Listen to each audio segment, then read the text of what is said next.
Hi, my name is Sive. Welcome to my booktube channel. This video is all about Summerween, this beautiful marriage between all things summer and all things spooky. I am excited to tell you about my TBR for the Summerween readathon. This is my first time participating in the beloved 7-year running readathon about Summerween hosted by Gabby Reeds. I'll link her announcement video in the description. This starts on Friday, July 3rd and runs through the 9th, so it's about a week long. There's a bingo board, there's Instagram post prompts, and what I'm going to focus on today is the book prompts. I'm going to pick a TBR with you. While I walk you through those prompts, I'm going to share my own personal book recs for each of those. Like I said, this is my first time participating in this readathon, and I of course do have high hopes. I love reading scary books, and I have a lot on my physical TBR, so that is going to be what I'm focusing on for this readathon, is trying to read as many as possible from my own library. There are 5 prompts, so you can read 5 books, or you can challenge yourself to see if you can make all 5 prompts fit one book, or you can just mix and match, and that's probably going to be what I do. I have this stack here that do fit a couple different prompts, and I actually think because of that, I'm going to save all of my personal recommendations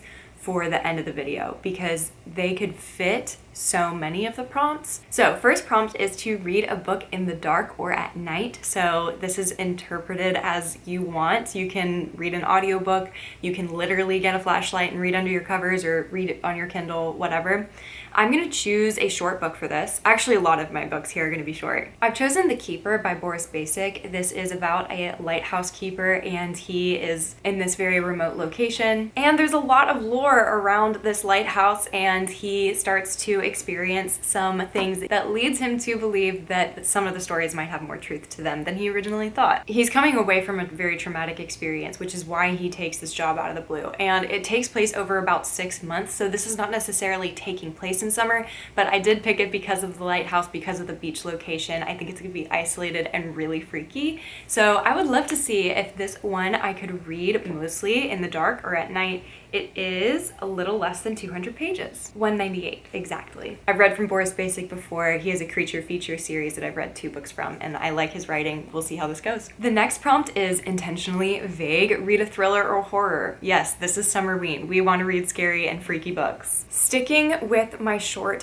theme, I would love to read Offspring by Jack Ketchum, which is the duology, like the sequel to Off Season, which I read a couple months ago. This is also a relatively short book. This is a little less than 300 pages, and though it does take place at the beginning of May, which is not technically summer, the first book took place in a cabin, in an isolated setting in a cabin, so that does feel very summer slasher-y to me, so we'll see if this fits the same vibe. Definitely a horror, definitely very scary. My backup though is going to be The Forgotten Island by David Sodergran. So this is going to be a book that I probably do read on my Kindle. I don't own it, so I would love, like I said, to focus on my physical TBR, but if in the moment I really want to read on my Kindle, that's going to be what I pick. You can tell from the cover that it is a little jungle island habitat, so we'll see how this one goes for me. I've read 2 books from David Sodergran before, Maggie's Grave and The Har, both of which I gave 4 stars. Could have easily been 5 stars if I'd read them like right place, right time situation. So I am really excited to get into David Sodergran's books a little bit more, and we're not going to wait until October to do that. The next prompt is a new to you author, and so I am going to pick up on Sundays She Picked Flowers by Yaya Sheffield. I am so excited to try this book. I just know, I've read the synopsis twice. I'm going to love it. It's one of the books that I've picked up most recently, so you know, it's front of mind. It's about a girl with a lot of past childhood trauma, getting away from that trauma, growing up, becoming a healer, and now she lives in this like spooky, dilapidated haunted house, and a visitor shows up on her door. I've heard fantastic things about this book. Really excited to get to it. Okay, the next prompt is really fun and creative. Pink on the cover. There's so much pink horror right now, you guys. Oh my gosh, man. I'll show you the 2 that I have.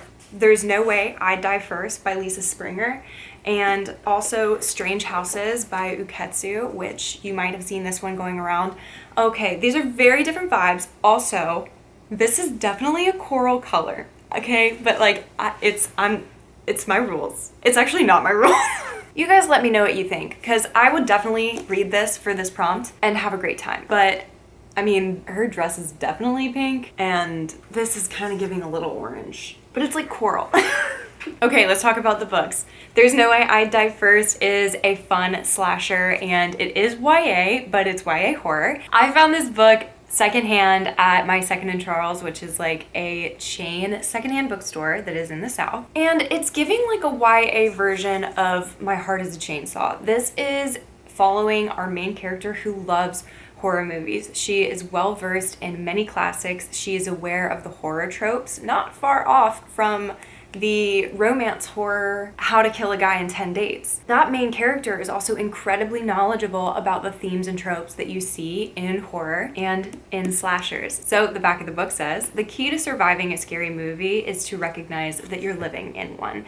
Cannot express to you my excitement for this one. One of my favorite horror movies is It, Chapter 1. So if you can look right here, this is a clown. This is a spooky, scary clown silhouette. The cover is very fascinating, and I think that I could fly through this one. Also think it's relatively short. I am correct, at 283 pages. Strange houses can be used for another prompt later, but I'll go ahead and tell you, it's about like a liminal space horror, and it's about this spooky house. I just know that I actually don't know anything about the plot, and I want to keep it that way. But there are floor plans in the book. Any mixed media like that in literature is going to intrigue me, but especially if it's in a horror novel. So I could read Strange Pictures for the last prompt as well, which is a book that is under 250 pages. The key to surviving any readathon is short and punchy books that you are going to get grabbed by and just not want to put down. So hopefully that will be Strange Pictures for me. If not, my backup is Dead Weight. This is the new release from Hildur Nutsdatter. So as you can tell, this is a library copy. Again, I would prefer to read my physical TBR, but if not, I am very excited for this, and man, is this a short book. I think this is less than 100 pages. Oh, way off. Okay, it's 150. I read this author's other novel, The Night Guest, and was really intrigued by it. Liked the writing. I liked how confused I was, but the open-ended ending normally doesn't bother me, but that one did. If you've read that book, let me know what your thoughts are. Okay, so here we are. There's no way I'm going to read 6 books in a week. Well, 7, including The Forgotten Island by David Sodergren, but I will probably be impressed with myself if I read 3. That is going to be a full work week for me, and it is over 4th of July, and I will have plans. Will not be reading on Saturday. I am very excited about all my picks here. So let's transition to some recommendations that I would love to give you. If you are looking to participate in Summerween yourself, or if you would just like a good summery, spooky and scary book recommendation, this list only contains 4 and 5-star horror and thriller books. The House Across the Lake by Riley Sager is the only 5-star Riley Sager that I have read. I've given him 2 stars, 3 stars, 4 stars. This is the only 5-star that I've ever given him. A fantastic book. Oh my gosh. Isolated setting, got a speculative angle to it. If you have not tried Riley Sager, you've been thinking about picking him up, just my recommendation is just go straight into this. It's really out there, and I am thankful that he committed to the bit. Next is The Return by Rachel Harrison, which is a book that I read very recently, maybe the most recent on this recommendation list actually. Yes, okay, so I gave this book 4 stars. And my first, Rachel Harrison. It is a transformation horror. It's got a little bit of a monster type element to it, but ultimately we're following a small group of ladies who are reuniting with a college roommate, decades later. They've done a good job at keeping up with each other, but the friend group is absolutely shattered when one of the girls goes missing and is gone for 2 years, and she reappears. And that is the culmination of what this ladies girls weekend trip to this like boutique hotel, and they're trying to meet her again and be like, hey, like what happened, trying to support her and come around her after obviously a very traumatic experience that she remembers very little about, or claims to. Something about the boutique hotel gives this summer vibe and this isolated setting where the ladies individually are relying on each other instead of their familial like support group that they're used to having. A really, really great read. My next recommendation is Taurus Season by Bryn Reaver. A little bit out of left field, definitely the only like horror romance on this list. It takes place during tourist season. It is a romance between two serial killers.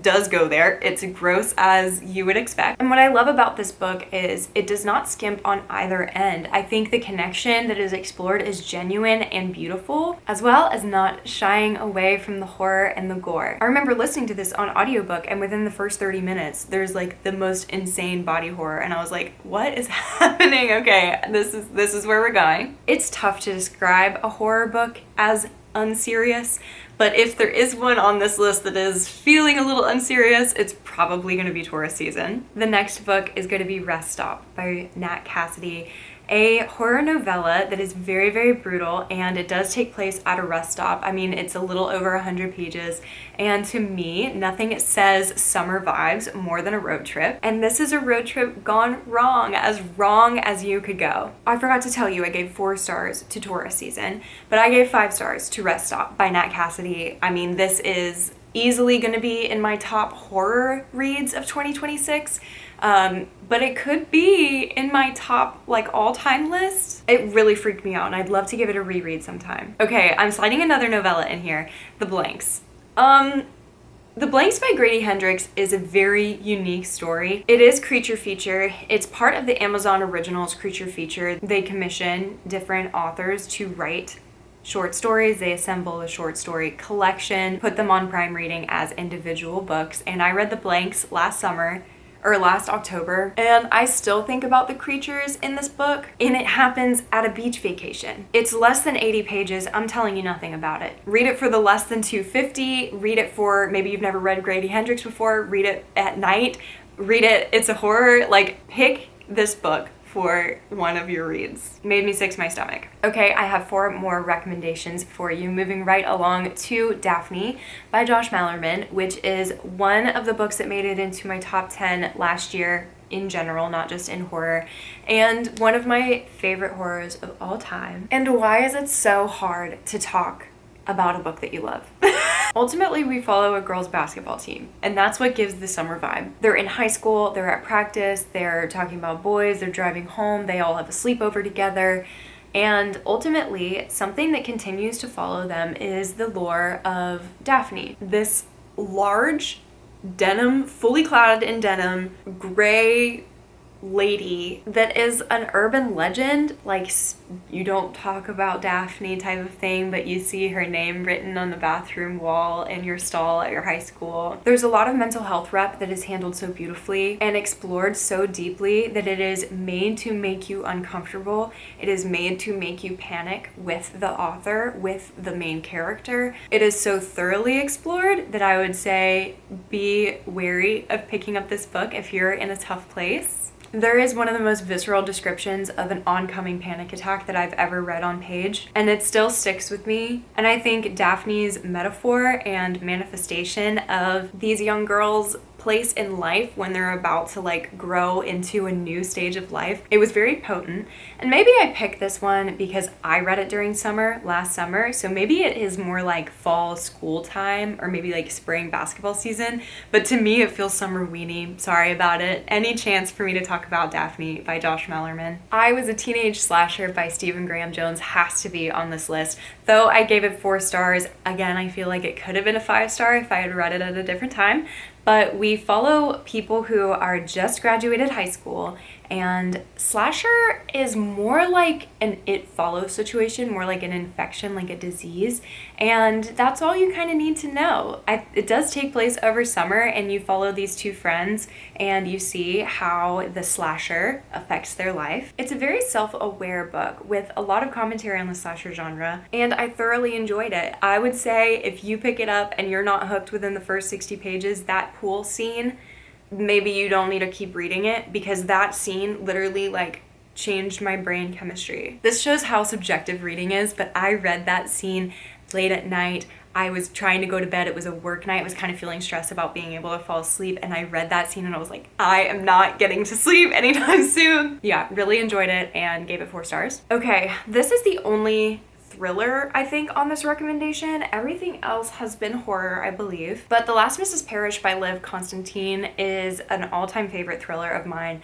What makes it feel summery is the suburban mom drama of it all. You follow a woman who is trying to basically infiltrate a marriage, and she has ulterior motives. She is a morally gray person. She's a very unlikable narrator, and you follow her as she is convinced that she is going to get what she is owed through breaking up this marriage and getting with this guy for his money. She's struggled financially her whole life. She was born in poverty. She has an entitlement about her, and it's tough to read, but there's a twist about halfway through the book that has always caught me off guard. I've read this book twice. I've given it 5 stars both times. It's very fast-paced. There's a lot of drama about it, and yeah, it deals with some heavy topics, as does all thriller and horror, but there's a lightheartedness about it that gives you that thriller suspense vibe that just keeps the pages turning. It's so good. The last book I'm going to recommend to you is a book, 1, I cannot believe I don't own, and 2, a book I cannot believe I have not reread. This is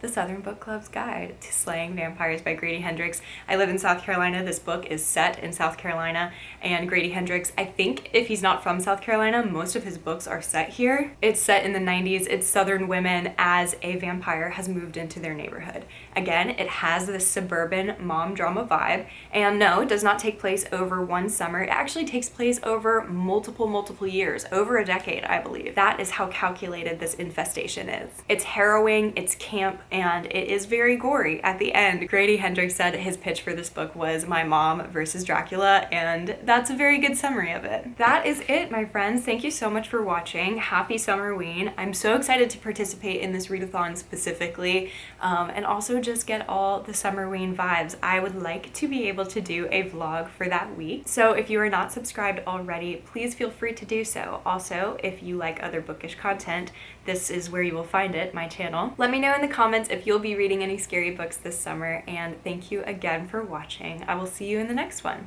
Bye!